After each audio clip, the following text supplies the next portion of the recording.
Hello friends, this is साली श्रीवास्तव। स्वागत है आपका टीचिंग लर्नर्स में। फ्रेंड्स, तो इस समय हम पढ़ रहे हैं जीवन कौशल। जीवन कौशल का एक महत्वपूर्ण टॉपिक हम पढ़ रहे थे, प्रेरणा या अभिप्रेरणा। ओके, प्रेरणा या अभिप्रेरणा। तो प्रेरणा में हमने डिटेल में पढ़ लिया था अच्छे से, उसको आप पीछे जाके पढ़ लीजिएगा। उसका एक छोटा सा ये टॉपिक बचा है, बच्चों को प्रेरित करने के उपाय। ठीक है, तो ये लास्ट इस बार देखते हैं। इसके बाद हम नया चैप्टर अपना स्टार्ट करते हैं, सिलेबस का जो आखिरी चैप्टर होगा। ठीक है, हमारे पाठ्यक्रम का आखिरी चैप्टर बचा है। बाकी सभी चैप्टर हमने डिटेल में पढ़ लिए हैं, आप पीछे जाके देख लीजिए। हम डिस्क्रिप्शन में प्लेलिस्ट की लिंक डाल देंगे, तो प्लीज़ जाके वीडियो को देख लीजिएगा। ओके, तो अब हम आते हैं आज के टॉपिक पे। तो है ये जो बचा हुआ है प्रेरणा का टॉपिक। तो बच्चों को अभिप्रेरित करने के उपाय क्या क्या हैं। तो पहला है रुचि लाकर। ठीक है, हम कोई भी पाठ पढ़ाएं, बच्चों में अगर हम रुचि उत्पन्न करेंगे उस पाठ के लिए, तो बच्चे प्रेरित होंगे पढ़ने के लिए। बच्चों में रुचि, बिना रुचि उत्पन्न किए वो अभिप्रेरित होंगे ही नहीं पढ़ने के लिए। ठीक है, तो हम उनका ध्यान आकर्षण बढ़ाएंगे। ठीक है, कि पाठ की तरफ उनका ध्यान हो और पाठ को रुचिकर बनाएंगे। ठीक है, उसके बाद आता है पूर्व ज्ञान से जोड़कर।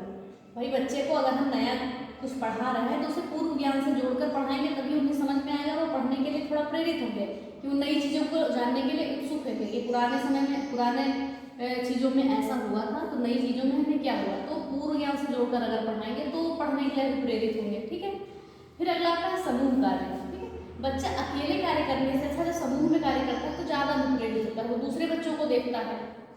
ठीक है, तो वहाँ भी वो प्रेरित होता है। ठीक है, उसके बाद में जिज्ञासा शांत करता है। ठीक है, अगर बच्चे ने कोई क्वेश्चन पूछा, आपने उसका जवाब दे दिया, तो उसका क्या हुआ, मनोबल बढ़ा। ठीक है, उसकी जिज्ञासा और बढ़ी और वो दूसरे क्वेश्चन और भी पूछेगा। अगर आपने डांट के बिठा दिया तो फिर नहीं पूछेगा। ठीक है, तो जिज्ञासा शांत करना यानी बच्चों के डाउट क्लियर करना, तभी वो प्रेरित होंगे और आपसे और क्वेश्चन करेंगे। ठीक है, फिर अगला है प्रशंसा या पुरस्कार। किसी भी कार्य के लिए बच्चे की प्रशंसा करना या उन्हें पुरस्कार देना उन्हें प्रेरित करता है कि हम और अच्छा कार्य करेंगे तो हमें और अच्छा पुरस्कार मिलेगा और प्रशंसा होगी हमारी। ठीक है, फिर अगला है आवश्यकता का ज्ञान। हम बच्चों को ऐसे उदाहरण देके पढ़ाएं, भाई किसी महान पुरुष का उदाहरण दे कि उन्होंने वो पढ़ के ऐसा उन्होंने किया, पढ़ के वो ऐसा बन गए, तो बच्चों को भी होगा कि हाँ हमें भी पढ़ने की आवश्यकता है, तभी हम ऐसा बन सकते हैं। इसके लिए वो प्रेरित होंगे। तो आवश्यकता का ज्ञान ये हो गया। ठीक है, उसके बाद होता है परिणाम का ज्ञान। कोई भी कार्य करने के लिए बच्चों को ये बताना कि अगर आप ये कार्य करोगे तो इसका परिणाम अच्छा होगा या आप इससे लाभान्वित होंगे। ठीक है, आपको गिफ्ट मिलेंगे, प्रशंसा होगी या कुछ भी, तो परिणाम का ज्ञान बता के उन्हें प्रेरित करना, उससे वो प्रेरित होते हैं परिणाम को जान करके। ठीक है, फिर वातावरण द्वारा। ठीक है, एनसीईआरटी में कहा गया है कि अच्छा बच्चा कहाँ सीखता है, वातावरण में सीखता है, यानी कि बच्चे को पाठ्यक्रम को वातावरण से भी जोड़ना चाहिए। ठीक है, तो वातावरण द्वारा बच्चे वातावरण में सीखते हैं। ठीक है, वातावरण से प्रेरित होते हैं और सीखते हैं। ठीक है, फिर आता है तत्परता लाकर। किसी भी चीज़ के लिए बच्चों में तत्परता लाना। ठीक है, उन्हें ऐसी चीज़ें बताना कि वो सीखने के लिए तत्पर हो जाए, उन्हें ऐसा प्रेरित करना। तो ये हो गया तत्परता लाकर। फिर अगला खेल विधि द्वारा। हम बच्चों के पढ़ने में ऐसे ऐसे खेल विधि का यूज करें जिससे वो उन्हें मनोरंजन भी हो और वो अभिप्रेरित भी हो सीखने के लिए, एक एक नई से नई विधि। ठीक है, तो ये हो गया हमारा बच्चों को अभिप्रेरित करने के उपाय। एक बार हम इनके नाम और जान लेते हैं। ओके, रुचि पूर्व ज्ञान से जोड़कर इन सबसे अभिप्रेरित किया जाता है बच्चों को। सामूहिक कार्य द्वारा, जिज्ञासा को शांत करके, प्रशंसा एवं पुरस्कार द्वारा, आवश्यकता का ज्ञान, ठीक है, परिणाम का ज्ञान, वातावरण द्वारा, तत्परता लाकर और खेल विधि द्वारा। तो ये हमारा आज प्रेरणा बिल्कुल चैप्टर समाप्त हो गया। पूरा डिटेल में हमने पढ़ा है, अच्छे से पढ़ा है, पूरा पढ़ लीजिएगा। इसमें से अच्छे खासे क्वेश्चन पूछे जाते हैं। मैस्लो हो गए, विक्टर ब्लूम हो गए, हल हो गए, अच्छे खासे क्वेश्चन आते हैं। ठीक है, तो जाके इसको प्लीज पढ़ लीजिएगा। अब हम आते हैं इस सिलेबस के पाठ्यक्रम के अंतिम चैप्टर पे। ठीक है, अंतिम चैप्टर क्या है, आइए देखते हैं। तो अब हम आते हैं अपने पूरे सिलेबस के जीवन कौशल के अंतिम टॉपिक पर, सिलेबस के अंतिम टॉपिक पर, अंतिम चैप्टर पे। ठीक है, तो अंतिम चैप्टर है इसका दंड एवं पुरस्कार व्यवस्था का प्रभावी प्रयोग। ठीक है, लास्ट चैप्टर है दंड एवं पुरस्कार व्यवस्था का प्रभावी प्रयोग। ठीक है, आज हम इसको पढ़ते हैं दंड क्या है। ठीक है, दंड क्या है, तो जैसा कि लिखा हुआ है कि दंड एक दंड एक निषेधात्मक प्रेरणा है। ओके, दंड एक निषेधात्मक प्रेरणा है। इसका उद्देश्य कार्य विशेष के प्रति निषेध करना है। ठीक है, तो पहले हम थोड़ा अपने शब्दों में दंड को देख लेते हैं। ओके, तो हमने देखा कि दंड जो है, दंड से क्या करते हैं, भय उत्पन्न कर लेते हैं। ठीक है, भाई बच्चों को हमने दंड दिया तो बच्चों में क्या होता है, भय उत्पन्न हो जाता है, भय उत्पन्न कर लेते हैं बच्चों में। जिस प्रकार बच्चे पुरस्कार पाने से खुश हो जाते हैं, उसी प्रकार दंड पाने से वो दुखी हो जाते हैं। ठीक है, उन्हें दंड देकर हम उनमें भय उत्पन्न कर देते हैं, यानी कि दंड से उनमें भय उत्पन्न होता है। और जिस प्रकार वो पुरस्कार पाकर खुश होते हैं, उसी प्रकार वो दंड पाकर उतना ही दुखी होते हैं। ठीक है, तो ये कई प्रकार के दंड हो सकते हैं। ठीक है, शारीरिक दंड भी दिया जाता है, मानसिक दंड भी दिया जाता है। बहुत प्रकार के शारीरिक दंड, मानसिक दंड, आर्थिक दंड, कई प्रकार के दंड हो सकते हैं। तो ये दंड जो है एक तीव्र प्रेरणा है। ठीक है, तीव्र प्रेरणा है। और ये दंड का माने तो क्लासरूम में ही बच्चा कोई अगर टीचर के मन की टीचर कुछ कहता है तो नहीं करता है तो भी उसे दंड मिलता है। ये तो मिलना लाजमी है, जब नहीं करोगे तो पाओगे। तो जैसे दंड क्या है, दंड से बच्चों में भय उत्पन्न हो जाता है। ठीक है, भय उत्पन्न करना है, ये तीव्र प्रेरणा है दंड। ठीक, और जैसे पुरस्कार पाने पर बच्चा खुश हो जाता है, वैसे ही दंड पाने पर वो दुखी हो जाता है। और अब कक्षा में कोई कार्य नहीं करेगा, क्लास वर्क नहीं, होमवर्क नहीं पूरा करेगा तो दंड ही मिलेगा। ठीक है, तो ये दंड है बच्चों को मिलते रहते हैं। ठीक है, दंड भी जरूरी होता है, ये भी एक प्रेरणा ही है। ठीक है, ये भी एक पुनर्बलन है। ठीक है, तो क्या है, हमने देखा था कि दंड एक निषेधात्मक प्रेरणा है। इसका उद्देश्य कार्य विशेष के प्रति निषेध करना है। ठीक है, ये क्या है, निषेधात्मक प्रेरणा है, याद रखिएगा कि किसी भी कार्य विशेष के प्रति निषेध करता है। ठीक, अब फिर अगली परिभाषा है, देखते हैं, किसी गैर कानूनी, ठीक है, कोई भी गैर कानूनी कार्य करो, असामाजिक व अमानवीय व्यवहार को दुखद परिणाम से जोड़ना दंड है। फॉर एग्जाम्पल हम ले लेते हैं, बच्चा बाहर खेलने गया, किसी से मारपीट कर ली, लड़ाई कर लिया। ठीक है, अब उसको अब भाई घर पे अगर पता चल गया तो आके उसका घर पे दुखद परिणाम ही होना है ना, उसे दंड मिलना है।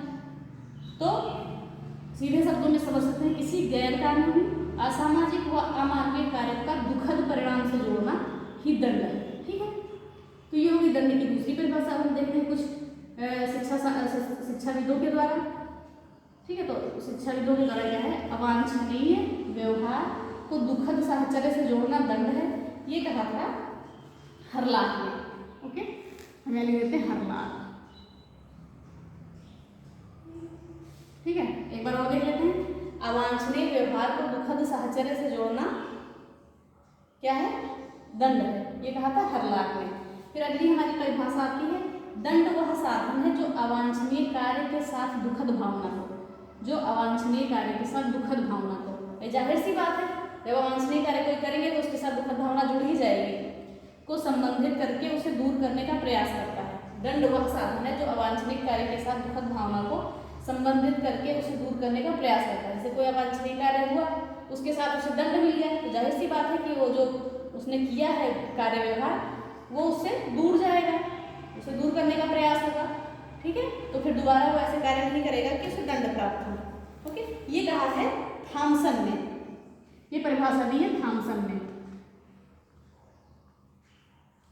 ठीक है, एक बार हम इस परिभाषा को और देख लेते हैं। दंड वह साधन है जो अवांछनीय कार्य के साथ दुखद भावना को संबंधित करके उसे दूर करने का प्रयास करता है। ठीक है, अब अगली है अंतिम परिभाषा क्या है, दंड अवांछनीय व्यवहार को दूर करने का दमनात्मक साधन है। जो अवांछनीय व्यवहार है उसको दूर करने का दमनात्मक साधन है। ठीक है, दंड अवांछनीय व्यवहार को दूर करने का दमनात्मक साधन है, ये कहा है रोसेक व अन्य ने। ठीक है, रोसेक व अन्य के अनुसार यहाँ लिखते हैं, रोसेक व अन्य ने कहा है, ये रोसेक व अन्य ने। ठीक है, एक बार हम और फिर से रिकॉल कर लेते हैं। दंड एक निषेधात्मक प्रेरणा है, इसका उद्देश्य किसी कार्य विशेष के प्रति निषेध करना है। ठीक है, फिर है किसी गैर कानूनी, असामाजिक, अमानवीय व्यवहार को दुखद परिणाम से जोड़ना दंड है। अवांछनीय व्यवहार को दुखद साहचर्य से जोड़ना दंड है, ये कहा है हरलाख ने। दंड वह साधन है जो अवांछनीय कार्य के साथ दुखद भावना को संबंधित करके उसे दूर करने का प्रयास करता है, थॉमसन ने कहा है। दंड अवांछनीय व्यवहार को दूर करने का दंडात्मक साधन है, कहा है रोसेक व अन्य ने। ठीक है, तो अब हम आते हैं आगे। अब हम देखते हैं कि दंड के प्रकार कौन कौन से होते हैं। ठीक है, तो भाई दंड के प्रकार भी हम देख लेते हैं। तो पहला हमने दंड के प्रकार भी कई होते हैं, देख लेते हैं। सामाजिक दंड, ठीक है, सामाजिक दंड, आर्थिक दंड,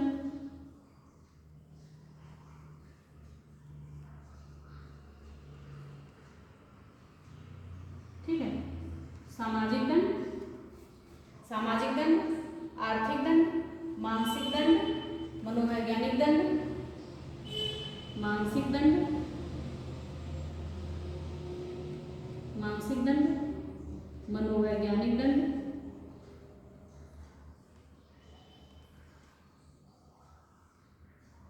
मनोवैज्ञानिक दंड, शारीरिक दंड,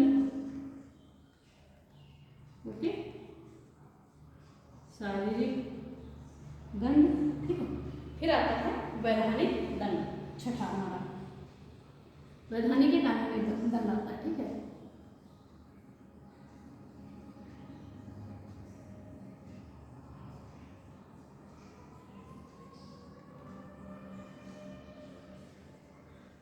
तो ये हो गया हमारे दंड के प्रकार। पहला कौन सा है? सामाजिक दंड, दूसरा है आर्थिक दंड, तीसरा है मानसिक दंड, और चौथा है मनोवैज्ञानिक दंड, और पांचवा शारीरिक दंड, छठा है वैधानिक दंड। अब हम देखते हैं दंड होते हैं। सामाजिक दंड मतलब क्लासरूम में एक बच्चे ने कोई गलती की, ठीक है, तो उसे क्लासरूम के कोने में बैठा देना, वो सामाजिक दंड है देना, यानी कि समाज से उसे अलग कर देना। ठीक है, यानी कि समाज से अलग करना है, समूह से अलग कर देना। ठीक है, समूह या समाज से अलग करना, ये क्या हो गया? सामाजिक दंड हो गया। ठीक है, से अलग करना। ओके, फिर से देख लेते हैं सामाजिक दंड। अगर बच्चे ने क्लासरूम में कोई शरारत की है, कोई गलती की है, तो उसे एक कोने में बैठा दिया जाता है क्लासरूम के, वो हो गया सामाजिक दंड, यानी कि उसे क्लासरूम से अलग कर दिया जाता है, बच्चों से अलग कर दिया जाता है। फिर अगला है आर्थिक दंड। आर्थिक दंड क्या हुआ? ठीक है, आप लोगों ने भी दिया होगा भाई, स्कूल में अगर टाइम से हम अलग आएंगे, टाइम से नहीं आएंगे तो क्या होगा? हमें विलम्ब शुल्क पड़ेगी। ठीक है, अगर विलम्ब शुल्क पड़ रही है, कहीं भी जाइए, लेट फीस पड़ रही है, तो क्या हो गया? वो आर्थिक दंड हो गया। आप कोई भी नॉर्मली फॉर्म भरते हैं, बहुत सारे फॉर्म में होता है कि हाँ, अगर आप लेट से भर रहे हैं तो विलम्ब शुल्क भी देनी पड़ेगी आपको। ठीक है, तो ये हो गया आर्थिक दंड।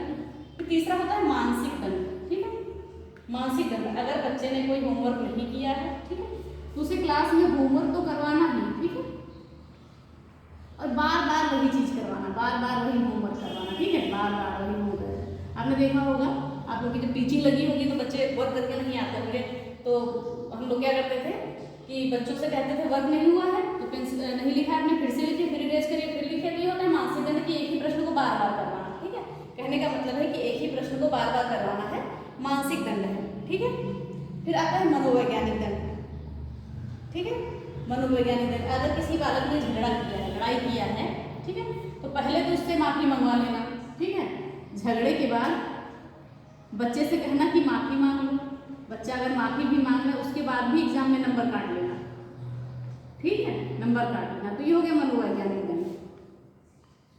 ठीक है, बच्चे ने लड़ाई झगड़ा किया, उससे माफी भी मंगवा लिया, फिर उसके बाद उसके नंबर भी काट लिए, तो ये हो गया मनोवैज्ञानिक दंड। फिर आता है शारीरिक दंड। ये निषिद्ध है, इसको नहीं दिया जाना चाहिए। ठीक है, ये अपराध है, तो शारीरिक दंड नहीं दिया जाना चाहिए, जैसे बेल्ट से मारना, डंडे से मारना, मुर्गा बनाना, ठीक है, डस्टर से मारना, बेंच पर खड़ा कर देना, तो ये सारे शारीरिक दंड नहीं देने। फिर अगला था वैधानिक या कानूनी दंड। ठीक है, दंड के लिए कानून का सहारा लेना, ये हो गया कानूनी दंड। ठीक है, एक बार हम और देख लेते हैं।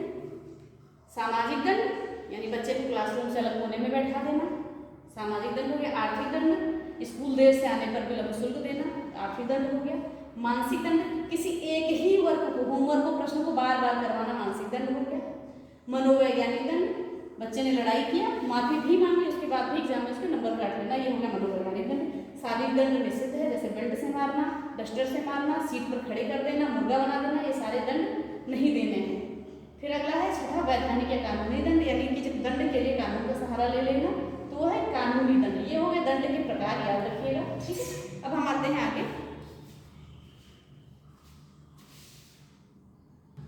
अब हम देखते हैं कि दंड के सिद्धांत कौन कौन से हैं। ठीक है, दंड के सिद्धांत कौन कौन से हैं।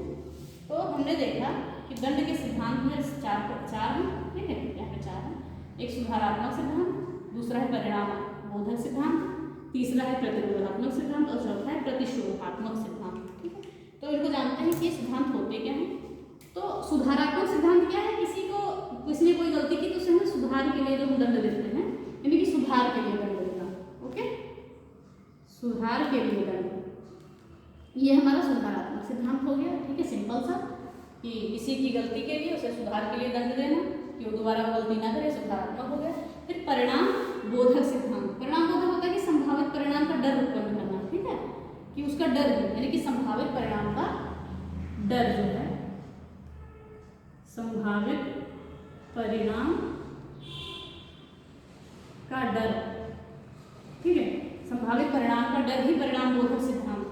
किसी कार्य को करने पर पता है कि हमने गलत किया है, इसका परिणाम भी बुरा होगा, तो उसी का डर, संभावित परिणाम को सोच के डर, ये क्या है, परिणाम बोधक सिद्धांत है। फिर है प्रतिरोधात्मक सिद्धांत। ठीक है, यानी किसी अवांछनीय व्यवहार को रोकने के लिए दंड देना। प्रतिरोधात्मक, प्रतिरोध मतलब रोकना। ठीक है, तो किसी जो अवांछनीय कोई व्यवहार है, अवांछनीय व्यवहार को रोकने के लिए दंड देना। ठीक है, अवांछनीय व्यवहार को रोकने के लिए, ठीक है, को रोकने के लिए दंड देना। प्रतिरोधात्मक है कि दोबारा से वो गलती ना करे, अवांछनीय व्यवहार को रोकने के लिए दंड देना। फिर अगला प्रतिशोधात्मक सिद्धांत। ठीक है, ये बदले की भावना से दंड देना। ठीक, बदले की भावना से दंड देना, बदले की भावना से, बदले की भावना से अगर हम दंड दे रहे हैं तो क्या है, ये प्रतिशोधात्मक सिद्धांत है, ये भी निषिद्ध है। ठीक है, ये गैर कानूनी है, इसे हम, ये कानून गैर कानूनी है। ठीक है, फिर एक बार हम और देख लेते हैं। पहला है हमारा सुधारात्मक सिद्धांत, किसी गलती की सुधार के लिए दंड देना सुधारात्मक सिद्धांत है। परिणाम बोधक सिद्धांत, किसी कार्य को हमने कोई गलती की, उसके बारे में हमने उसके परिणाम को सोच लिया, वही डर जो है वो परिणाम बोधक सिद्धांत है। प्रतिरोधात्मक सिद्धांत, यानी कोई भी व्यवहार है, किसी व्यवहार को हमने रोकने के लिए अगर दंड दिया है तो प्रतिरोधात्मक सिद्धांत है, वांछनीय व्यवहार को। और जो प्रतिशोधात्मक सिद्धांत है, ये बदले की भावना से दिया गया दंड क्या है, ये प्रतिशोधात्मक सिद्धांत है, ये निषिद्ध है। तो ये हो गए दंड के सिद्धांत। अभी हमने दंड के अर्थ, परिभाषाएं पढ़ी, दंड के प्रकार पढ़ लिए और ये दंड के सिद्धांत पढ़ लिए। ओके, तो आज के लिए इतना ही, बाकी हम कल पढ़ेंगे।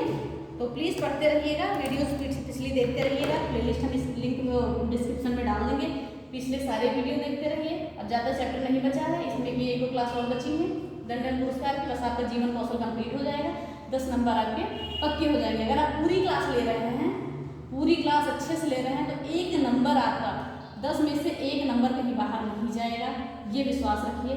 ठीक है, तो वीडियो देखिए, अगर वीडियो पसंद आया तो प्लीज़ लाइक शेयर और सब्सक्राइब करिए। धन्यवाद, जय हिंद।